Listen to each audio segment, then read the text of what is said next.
For my Sibert winner, I chose to read Danza, Amalia Hernandez, and El Ballet Folklorico de Mexico.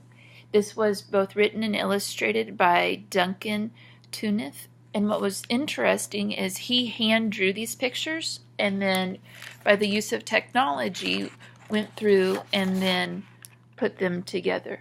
There are very bright, beautiful pictures that would interest young children in this biography.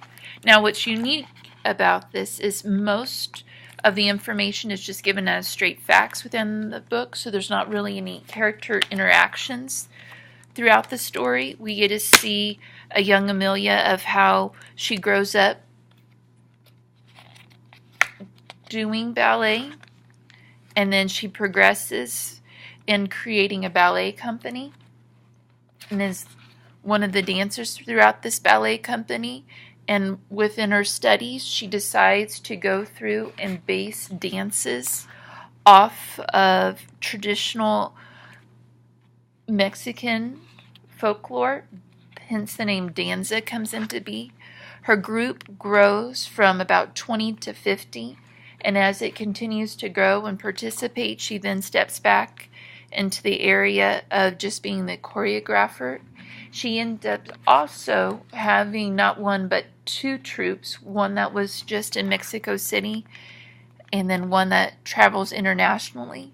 A highlight during her lifetime was having these dance troupes participate in the Pan Am Games and dance for them.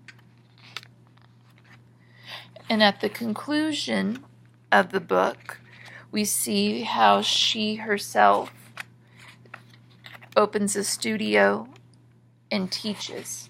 And to this date, this is one of the most famous dance troupes in Mexico that still is alive and is going through various expeditions in terms of local and international dances. And at the end, we see some more information about Amalia and her family going through the process of dance, and just like anybody else, it's not always the easiest thing to do.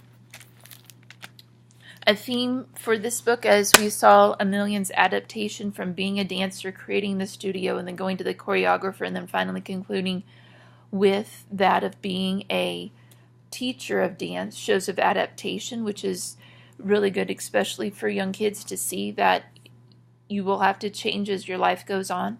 The setting, as briefly was mentioned, is predominantly in Mexico City, where she's born and raised, and then we do hear the troupe going through various expeditions across the world and dancing for those.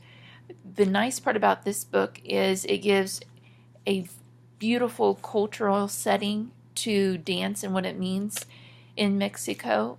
So if you have the opportunity, it would be really great to have a troupe come out and dance for your students and then maybe teach them a couple steps. I'm fortunate to teach at a school where they have the Feast of Our Lady of Guadalupe, and they have several dances for 2 full days that go through elaborate dances to honor the Virgin Mary and her appearance to Juan Diego in December. However, that's not always possible. If you would go through and research, and I did find a link online that I shared within my document to show students the beautiful dances and the elaborate outfits. This would be a great cultural introduction to the dance nation. So once again, this was Danza, Amalia Hernandez, and El Ballet Folklorico de Mexico.